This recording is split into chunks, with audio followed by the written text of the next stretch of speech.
Sa lahat po natin mga viewers, mga friends and followers, mapagpalang araw po sa ating lahat. Sa sandaling ito, nandito kami ngayon sa may San Jose, Batangas. Nag-drop off kami dito dahil napag-isipan namin na kami ay magtanghalian muna dahil nakaramdam na po kami ng gutom buhat sa aming pagra-rides. Kasama ko po ang aking mga ka-workmates. Yan. So napag-isipan po namin na dito kami kakain sa Kapinaman. Para po sa kaalaman ng lahat, itong Kapinaman restaurant ay pag-aari ng isang sikat na tiktokers. Kung kilala nyo po yun, kilala nyo yun, sigurado ako, si Ma'am Quinay. Yan, Quinay Mercado. Dangan nga lang sa mga pagkakataong ito, hindi namin namit si Ma'am Quinay sa kadahilanan na may mga inaasikasong mahalagang bagay.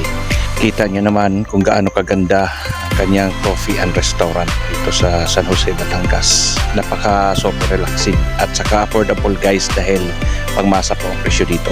Habang iniintay namin ang aming iba pang mga order, yan, dito kami sa labas pumisto dahil bukod sa marami kami, gusto rin namin makikita ang ganda ng paligid dito sa labas. So sa mga nais na pumunta dito lang po ito sa mismong bayan ng San Jose, Batangas. Ninyo matatagpuan.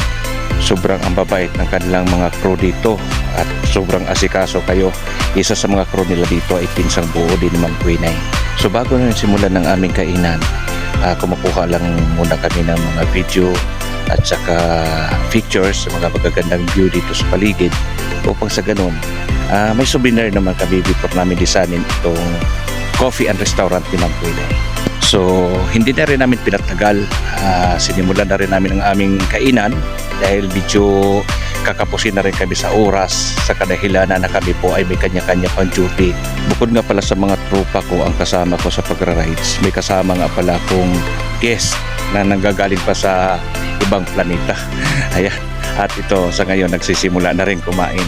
So hanggang dito na lang muna mga idol itong video ito at hanggang sa mulit ay magsama-sama. Maraming salamat sa patuloy niyong pagsubaybay at panonood sa aking mga video. God bless us all.